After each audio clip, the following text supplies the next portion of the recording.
हिंद दोस्तों, वंदे मातरम। मैं सोनू नागर और आप देख रहे हैं हिंद फोकस न्यूज़।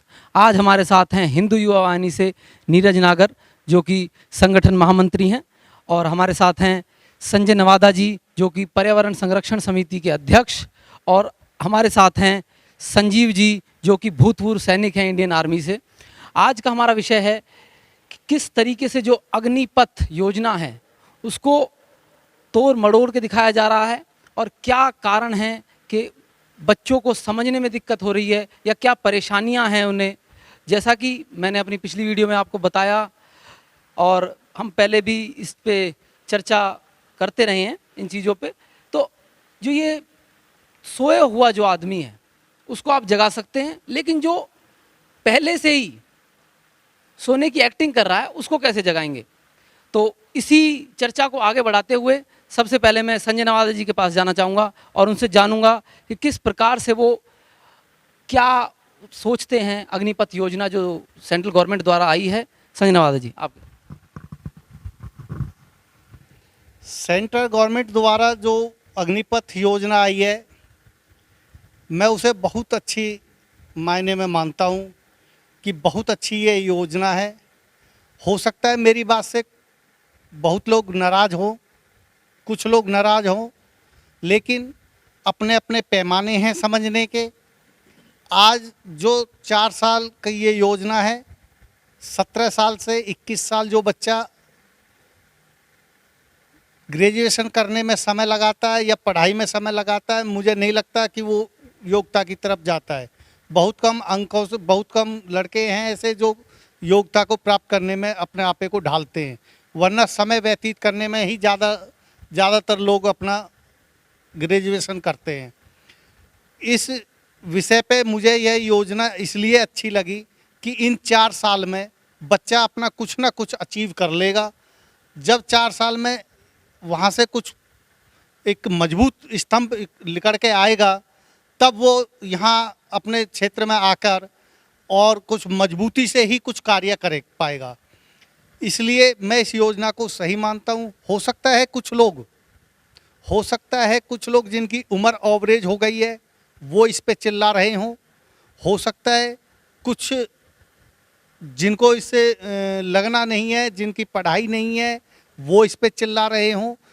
वरना जो योग्य हैं, मेरा मानना यह है कि उन लोगों को इसमें आगे बढ़ चढ़कर आना चाहिए, ऐसा मेरा मानना है। जैसा कि संजय जी आपने बताया कि जो योग्य नहीं है या इस तरीके का है, तो उसी पे ये चर्चा है कि किस प्रकार जो आगजनी जो हो रही है, जिस तरीके से स्टूडेंट्स जो आगजनी कर रहे हैं, वो स्टूडेंट हैं या कथाकथित किसी पार्टी के बैनर तले वाले, हम क्या कह सकते हैं उन्हें, कुछ ऐसे तत्व हैं जो समाज को कहीं ना कहीं बांटने की कोशिश कर रहे हैं। तो इस पर प्रकाश डालते हुए आप क्या कहना चाहेंगे? जी देखिएगा, सबसे पहले तो मैं इस अग्निपथ योजना के लिए देश के माननीय रक्षा मंत्री श्री राजनाथ सिंह जी का हार्दिक धन्यवाद और आभार व्यक्त करता हूं कि उन्होंने भारतीय सेना की मजबूती के लिए, भारतीय सेना के सशक्तिकरण और जवानों को जवान बनाए रखने के लिए इस योजना का जो, इस अभूतपूर्व योजना का जो प्रारंभ किया है। तो मैं बताना चाहता हूं कि इससे, जैसा कि भी आपने प्रश्न किया कि जो भारत में कुछ तथाकथित लोग हैं जो आजकल आए दिन धरना प्रदर्शन या फिर उपद्रव, जो ऐसे असामाजिक जो तत्व हैं, देखिएगा मैं बताना चाहता हूं कुछ लोगों की मानसिकता ही सिर्फ इस प्रकार की हो चुकी है, उनको केवल और केवल अवरोध के लिए विरोध उत्पन्न करना है। आपने देखा होगा, मीडिया के माध्यम से हम लोग देख रहे हैं कि कुछ जवान, कुछ लड़के ऐसे पकड़े जा रहे हैं जिनकी उम्र 30 से अधिक है, या कुछ ऐसे लोग हैं जो कि मतलब किसी भी रूप से भारतीय सेना के लिए योग्य नहीं है। और सबसे बड़ी बात मैं कहना चाहता हूं, जो भारतीय संस्कृति को, जो भारतीय संपत्ति को और जो हमारे भारत के नागरिकों को किसी भी प्रकार से प्रताड़ित करना चाहेगा या भारतीय हमारी जो सरकारी संपत्ति है उसको नुकसान पहुंचाना चाहेगा, वो किसी भी प्रकार से भारत की सेवा नहीं कर सकता, वो किसी भी प्रकार से भारत का हितैषी और नागरिक नहीं हो सकता। तो ऐसे जो असामाजिक तत्व हैं उनके खिलाफ कठोर से कठोर कार्रवाई हो, और हम बिल्कुल पूर्ण तरीके से इस योजना का समर्थन करते हैं क्योंकि इसके बहुत सारे फायदे हैं। जैसा कि मैं सबसे पहले आपको बताना चाहता हूं, जैसा मैंने अभी जिक्र किया कि भारतीय सेना को मजबूत करने के लिए और सशक्त बनाने के लिए इस योजना का जो शुरुआत की गई है, तो मैं बताना चाहता हूं कि जब 17 से 21 वर्ष के नौजवान अपनी सेवा देने के लिए भारतीय सेना में आएंगे तो निश्चित तौर से हमारी जो सीमाएं हैं वो और मजबूत होंगी। और जिस प्रकार से कहा जाता है कि भारतीय जवान अन्य देशों के जवानों के मुकाबले मजबूत होता है, उनकी लड़ने की क्षमता अधिक होती है, तो ठीक उसी प्रकार मैं कहना चाहता हूं कि जब यंग जनरेशन, और सबसे बड़ी बात कि भारत के हर युवा को सशक्त करने के लिए, देखिए आने वाले टाइम पे ये मैं माननीय मोदी जी की और माननीय राजनाथ जी की दूरगामी सोच को भी मैं सलाम करता हूं कि उन्होंने किस प्रकार से आने वाले टाइम में जरूर देखिएगा। आज हम लोग जैसा कि हम देख रहे हैं कि उधर चीन और पाकिस्तान के साथ तनातनी जारी रहती है, तो आने वाले समय में जब भी कभी हमें युद्ध की आवश्यकता पड़ी तो हम अपने गांव से, हर जगह से, मतलब पूरे भारत से ऐसे युवा मजबूत बना पाएंगे कि जब भी कभी भविष्य में युद्ध की कोई जरूरत पड़ती है तो एक आह्वान पर वो सभी लोग तैयार होंगे। और इस प्रणाली का अन्य देशों में परीक्षण हो भी रहा है, और अन्य देशों में इसी प्रकार से, जैसे कि इजराइल है, इजराइल में सभी वहाँ के जितने भी युवा हैं या हर नागरिक को सेना में जाना अनिवार्य होता है। ठीक उसी प्रकार से इस मुहिम का, इस नीति का हम लोग समर्थन करते हैं कि भारतीय सेना को मजबूत करने के लिए और भारतीय युवाओं को मजबूत करने के लिए, ये जहां 17 से और 21 वर्ष की जो आयु होती है, उस उम्र में युवाओं में सुधार का और भटकाव का दोनों के ही पहलू, दोनों के ही मौके आते हैं। लेकिन जब शारीरिक रूप से और मानसिक रूप से, और सबसे ज्यादा बात की एक अनुभव मिलेगा उन लोगों को भारतीय सेना का, तो निश्चित तौर पर जिस दिन किसी भी अन्य फील्ड में जाएंगे या अन्य जैसे सेवाएं हैं, चाहे पुलिस की हो या अन्य किसी भी कोई सरकारी अन्य जो राज्य सरकारों की जो योजना है, उनमें आपके जो भर्ती प्रक्रिया जो होती है उसकी उम्र लगभग 28 से 30 वर्ष तक की होती है, उम्र लिमिट जो होती है। तो जो जवान 24 या 26 साल में मैक्सिमम रिटायर नहीं, मतलब 4 साल की सेवा देने के बाद और ट्रेंड होने के बाद में वापसी आ जाएगा, तो उसके लिए सुनहरा मौका भी होगा, क्योंकि उसके पास अनुभव होगा सेना में। जब वो फिजिकली रूप से फिट रहेगा, चाहे वो किसी भी एग्जाम में, किसी भी कंपटीशन में बैठेगा, तो वो आसानी से उसको कंपीट कर पाएगा। और उसी के भविष्य को देखते हुए, हालांकि कुछ लोग हैं जो कि नौजवानों को भटकाने का काम कर रहे हैं, जो लोग उनको गुमराह करने का काम कर रहे हैं, लेकिन जो नौजवान हैं, और सबसे बड़ी बात मैं कहना चाहता हूं कि बीते दिनों जैसे कि 2 साल में कोरोना का कहर रहा, उस दौरान कोई भर्तियां नहीं रही, कोई भर्तियां नहीं निकली। और सबसे बड़ी बात कि आज की डेट में जिस प्रकार से जनसंख्या वृद्धि हो रही है, बढ़ती हुई जनसंख्या और बढ़ती हुई टेक्नोलॉजी के कारण, ये मैं बिल्कुल खुले मन से कहना चाहता हूं कि कहीं ना कहीं रोजगारों में एक कमी आई है। उसका एक मुख्य कारण बढ़ती हुई जनसंख्या भी है। तो उसी चीज को पूरा करने के लिए, युवाओं को रोजगार देने के लिए इस मुहिम का, इस नीति को लागू किया गया है। इसलिए हम सभी को इसका समर्थन करना चाहिए और हम लोग इसके समर्थन में हैं। जी बिल्कुल, आप समर्थन में हैं, और जैसा कि संजय जी भी समर्थन में हैं। हमारे साथ हैं संजीव जी, जो कि भूतपूर्व सैनिक हैं इंडियन आर्मी से। संजीव जी, ये जो स्टूडेंट्स जैसा कि आगजनी कर रहे हैं, और आप वहाँ रहे हैं, आर्मी में रहे हैं आप, तो जिस तरीके का वहाँ डिसिप्लिन होता है, क्या ये आपको लगता है इस तरीके के जो स्टूडेंट्स हैं वो ये स्टूडेंट्स हैं या उपद्रवी, ऐसा जो देशभक्ति जो अंदर से आती है आर्मी में, जैसा कि आप 17 साल आर्मी से रिटायर नहीं कहेंगे, आपको भूतपूर्व सैनिक हैं, आप अपनी सेवा दे के आए हैं, तो किस तरीके की मानसिकता जो है इन बच्चों की आप देख रहे हैं, और क्या प्रक्रिया है, जो आप कुछ बताना चाहें, कुछ जो आप इस चीज़ पे प्रकाश डालना चाहें कि क्या जो गवर्नमेंट कर रही है वो ठीक है आपकी नज़र में या नहीं है। जैसा कि हमारे दोनों भाइयों ने बताया, इनका अनुभव एक अलग अनुभव हो सकता है, लेकिन आप वहाँ रहकर आए हैं और आप उन परिस्थितियों को जानते हैं, तो आप कुछ बारीकी से और कुछ तकनीकी रूप से बता सकें, युवाओं को संदेश दे सकें, या गवर्नमेंट के लिए कुछ कहना चाहते हो, जो भी आपकी राय हो।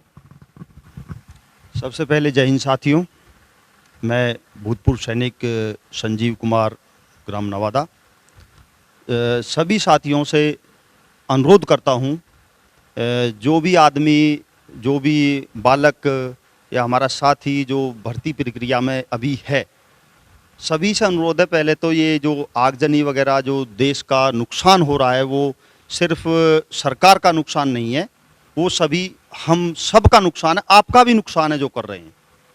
अगर आप एक अच्छा सैनिक बनने के रास्ते पे निकल रहे हो, तो सबसे पहले तो ये बंद करना पड़ेगा आपको। विपक्ष कुछ भी कहे, आपको बरगलाया जा रहा है, जो हम अपने ग्राउंड में कश्मीर में देखते थे, एक युवाओं को बरगला के या 1,500 रुपए दे के पत्थरबाजी इंडियन आर्मी के ऊपर करवाना, वो ही अब देश के अंदर यहाँ भी और स्टेटों में भी आ चुका है। लेकिन उसका तरीका अलग है। तरीका ये है, ये अभी श्रीमान नरेंद्र मोदी जी ने जो अभी योजना लेकर आए हैं, ये कोई 2-4-10 दिन में योजना नहीं बनाई है। इस पे 2 साल से पहले से ही प्रैक्टिकल हो रहा है। और ये कोई हमारे देश में फर्स्ट नहीं है, ये 25 देशों में पहले से, ऑस्ट्रेलिया है, इजराइल है, चीन है, रूस है, ये कितने देशों में पहले से ही है। उसके बाद बात रही जो युवा भड़काए जा रहे हैं कि जो ओवर एज हो गए, जो ओवर एज हो गए हैं युवा, उनको बताया जा रहा है भाई आप ओवर एज हो गए। पहली बात तो मैं बहुत बहुत धन्यवाद करता हूं सरकार का कि उसने जो 2 साल पहले थी 17.5 से 21 साल, 2 साल कोरोना काल के दौरान भर्ती बंद रही, ठीक है, बिल्कुल युवाओं की बात। सरकार के पास ये बात गई, सरकार ने बोला नुक भाई हम 2 साल एक्स्ट्रा आपको देंगे, 23 साल कर दिया। बहुत बढ़िया कदम है सरकार का। उसके बाद बात रही ये आगजनी वगैरह की, तो मेरे ख्याल से ये बिल्कुल गलत है। और सरकार का जो ये कदम है, सबका साथ सबका विकास, ये एक कदम उस तरफ भी जाता है। अगर आज मानो 10,000 आदमी भर्ती होते हैं, 10,000 में से 2500 आदमी सरकार अभी भी परमानेंट कर रही है। 10,000 में से 2500 आदमी, मतलब 25%, 2500 आदमी अब भी बिल्कुल 15, 17, 20 साल की सेवा करेंगे, ये 100% है श्योर। बाकी बचे 75 आदमी, 100 में से 75। मैं ये कहता हूं ये मध्यम वर्ग के लोग ही सेना, पुलिस, रेलवे इसी में जाते हैं। किसी बिजनेसमैन का लड़का, किसी नेता का लड़का, कोई आर्मी में, पुलिस में, रेलवे में कोई नहीं जा पाएगा, नहीं जाएगा, उसको कोई जरूरत नहीं है। 25% सरकार ने परमानेंट कर दिए, बचे 75%। आपको 4 साल के दौरान खाना पीना, राशन, कैंटीन सुविधा सब मिल रही है, सब मिल रही, ये भी खर्चा है सरकार का, प्लस तनख्वाह दे रही है आपको। प्लस अगर आप ट्रेनिंग के दौरान या 4 साल के दौरान कैजुअलिटी हो जाते हो, कुछ भी हो सकता है, ट्रेनिंग में है, कहीं हाई एल्टी में गए, हम कारगिल में गए, कहीं तो फिसल गए, हाथ पैर टूट गया, अगर आप डिसेबिलिटी हो जाते हो तो 48 लाख रुपए का इंश्योरेंस है आपका। सबसे बहुत बड़ी बात है, 48 लाख रुपए का। कल को आप नहीं लग पाए और कल आप अपने खेत में, गांव में कहीं भी काम कर रहे हो और गिर गए और आपका हाथ पैर टूट गया, बताओ कितने रुपए कमा लोगे आप? कुछ नहीं कमा पाओगे, लगा और दोगे घर से। 48 लाख रुपए का इंश्योरेंस है। और भगवान ना करे कोई हादसा हो जाए सैनिक के साथ, अग्निवीर के साथ अगर कोई हादसा हो जाए, 1 करोड़ रुपए का सरकार योगदान दे रही है। बहुत बढ़िया कदम है, बिल्कुल 1 करोड़ रुपए का। बात रही अभी पेमेंट की, 11,71,000 का पैकेज आप जब 4 साल के बाद रिटायर हो गए आपको वो दिया जाएगा। प्लस आपको हर महीने जो तनख्वाह मिल रही है उससे भी आप 10-12 लाख रुपए कमा सकते हो। हमारे समाज में ऐसे ऐसे बच्चे हैं होनहार, जिनके घर से हम घर वाले योगदान नहीं कर पा रहे। बच्चे में है टैलेंट आगे बढ़ने का, लेकिन टैलेंट को बढ़ने के लिए भी मनी चाहिए, लेकिन घर वालों के पास नहीं है। जमीन बेचे, जेवर बेचे, जायदाद बेचे, क्या बेचे वो? भारत सरकार ने ऐसा कदम उठाया, अगर बच्चे में टैलेंट है 4 साल आप कमाई करिए, हम योगदान करेंगे, कुछ आपकी अपनी सैलरी में से जोड़िए, आपके पास 20-25 लाख रुपए का फंड हो जाएगा। इस 75% जो वापस सरकार कर रही है, इसमें से मैं 100% कह रहा हूं 25 जवान ऐसे निकलेंगे जो आर्मी की तरफ भी नहीं जाएंगे, पुलिस की तरफ भी नहीं जाएंगे, वो अपना बिजनेस करेंगे। क्योंकि 22 साल की उम्र में किसी बच्चे के हाथ में 25 लाख रुपए दे के तो देखो, 25 लाख रुपए बहुत बड़ी अमाउंट है, बहुत बड़ी। सरकार ने दे दिया, आप अपना बिजनेस, जो 50% बचा, जो विपक्ष बोल रहा है रोजगार हो जाएंगे, बेरोजगार हो जाएंगे, 22 साल का जवान 24 साल का जवान कहाँ जाएगा। वो मैं विपक्ष को एक संदेश देना चाहता हूँ, 24 साल का ऐसा कौन सा युवा है हमारे मध्यम परिवार वर्ग में जो 25 लाख रुपया का फंड लेकर बैठा है। कोई नहीं मिलेगा। ये मैं कहता हूं, मेरे भी बच्चे हैं दो, एक भी बच्चा 24 साल का 22 साल का होने के बाद 25 लाख रुपए कमा के दिखा देना, नहीं दिखा सकता। इस सरकार पर बहुत बड़ा योगदान है और स्टेट गवर्नमेंट को मैं बहुत बहुत धन्यवाद देना चाहता हूं जिनने भी अग्निवीर के लिए फर्स्ट प्रायोरिटी, अग्निवीर के लिए फर्स्ट प्रायोरिटी दी है पुलिस में। कई स्टेट हैं, मानता हूं मैं, गृह मंत्रालय ने भी 10% का कोटा खोल दिया है। ये अमित शाह जी का बहुत बहुत धन्यवाद करता हूं मैं। 10% गृह मंत्रालय में कोटा रिजर्व है अग्निवीरों के लिए। और स्टेट गवर्नमेंट को इससे एक और फायदा हो जाएगा कि जो नए रिक्रूट स्टेट गवर्नमेंट पुलिस में ज्वाइनिंग करवाती, उसको केंद्र सरकार ने आर्मी की ट्रेनिंग, एक बहुत नंबर 1 की ट्रेनिंग मानी जाती है और ग्राउंड में है भी। ये मैं खुद कह रहा हूं, इंडियन आर्मी की ट्रेनिंग की और डिसिप्लिन, अनुशासन का एक सैनिक जब पुलिस में जाएगा, मैं कहता हूं विभाग भी सुधर जाएगा। जो पुलिस अब है वो पुलिस नहीं रहेगी। अगर अग्निवीर पुलिस में पहुंच गए तो उनका अनुशासन अव्वल दर्जे का मिलेगा हर वक्त। तो ये बहुत स्टेट गवर्नमेंट का बहुत बहुत बड़ा योगदान है अग्निवीरों के लिए। तो मैं ज़्यादा ना कुछ कह के सभी साथियों से निवेदन करता हूं, ये जो विपक्ष है ये आपको बरगला रहा है, बिल्कुल भी बहकावे में ना आए। एक बार योजना को देखें, परखें, उसके बाद अगर योजना गलत होती है, मेरे हिसाब से तो गलत है नहीं, अगर गलत होती है उसके परिणाम बाद में आते हैं। लेकिन आप लोगों को जो बरगलाया जा रहा है, ये कोई सैनिक ये करके नहीं आए हैं नौकरी मैं करके आया हूं, मेरे को पता है ग्राउंड में क्या होता है। सभी साथियों से निवेदन है, किसी के बहकावे में ना आए, सबका साथ सबका विकास। जय हिंद दोस्तों। बहुत बहुत धन्यवाद आपका संजीव जी। और अभी जो जैसा कि हमारे फौजी भाई ने बताया, किसी भी तरीके के बरगलावे में और बहकावे में ना आए। और जैसा कि मैं पहले भी कह चुका हूँ और अब भी यही बात कहूँगा कि एक आप सोते हुए आदमी को जगा सकते हो। अभी जो इन्होंने बात कही, अगर कोई किसी की समझ में नहीं आई हो तो वो समझ जाएगा, लेकिन जो समझना ही नहीं चाहता उसको कैसे समझाएंगे आप। तो नीरज जी, थोड़ा सा प्रकाश आप डालना चाहें इन बातों पर।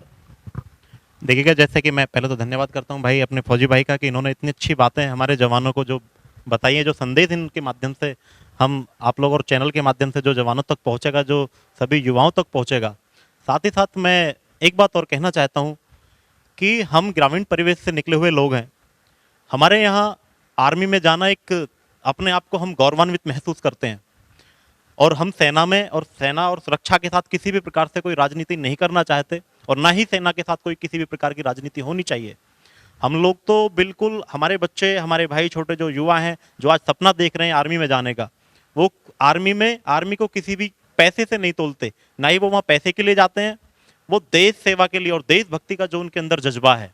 तो मैं तो कहना चाहूँगा, यदि ये लोग, भारत सरकार इस प्रकार की स्कीम नहीं लॉन्च करती और मान के चलो इस प्रशिक्षण को किसी अन्य रूप से, चाहे वो निःशुल्क भी होता, उसमें मतलब मैं तो कहना चाहता हूँ कि कोई हमको भी फीस देनी पड़ती, अभिभावकों को भी, तो भी यहाँ ग्रामीण परिवेश से बच्चे जाने के लिए तैयार थे। लेकिन केवल जो कुछ लोग मुखौटा पहनकर जो भारत सरकार को बदनाम करने की कोशिश कर रहे हैं, जो भारत की फौज को बदनाम करने की कोशिश कर रहे हैं, ये केवल उन लोगों का षड्यंत्र है। और मैं उनसे कहना चाहता हूँ कि भारत का युवा इन बहकावों में, इन छलावों में आने वाला नहीं है। ये जो लोग षड्यंत्रकारी लोग हैं, उनके मुखौटे जल्द उतरने वाले हैं और वो लोग उतर भी रहे हैं। तो मैं अपने देश के सभी युवाओं से, जो लोग फौज में जाने का सपना देखते थे, उनसे कहना चाहता हूं कि आपको भी भारत सरकार का और माननीय मोदी जी का, माननीय राजनाथ जी का धन्यवाद करना चाहिए कि आपके सपनों को साकार करने के लिए उन्होंने फौज में जाने के आपके द्वारों को खोला है। तो और आप जाकर के अनुशासन सीखेगा, अपनी फिजिकल, अपनी मेंटल और अपनी आर्थिक स्थिति को सुधारने का जो आपको जो मौका मिला है, उसमें जाकर के आप लोग सरकार का सहयोग करें और अपने देश की सेवा करें। ये मेरा सभी युवाओं से, सभी साथियों से मेरा ये संदेश है। बहुत बहुत धन्यवाद मेरे सभी माननीयगण जो यहाँ पे अतिथि हैं। और मेरी जनता से यही अपील रहेगी, हिंद फोकस न्यूज़ की तरफ से हमारी अपील है कि किसी भी प्रकार के उपद्रव से बचें। और अगर आप किसी बहकावे में आकर उपद्रव में आ भी जाते हैं तो अगर आप हाईलाइट हो गए तो आपका नाम तो वैसे ही नहीं आएगा उसमें, उस लिस्ट में जो आपका 1% चांस है। जैसा कि मैं बात करते हुए और भी पता चला कि जब भर्ती होगी तो ग्राउंड में जगह नहीं मिलनी, ग्राउंड में जगह नहीं मिलेगी भर्ती के समय पे, इतनी भीड़ वहाँ पहुँच जाएगी। और आप अगर हाईलाइटेड हो किसी एफआईआर में या किसी प्रकार से आपका नाम आ गया तो आपका जो फ्यूचर है वो एक तरीके से साइड हो जाएगा बिल्कुल, और आप उसमें जा ही नहीं पाओगे। तो आपसे बहुत बहुत धन्यवाद। और विदा लेते हुए बस इतना ही कहेंगे कि किसी भी प्रकार के बरगलावे में और बहकावे में ना आए। जय हिंद, वंदे मातरम, धन्यवाद।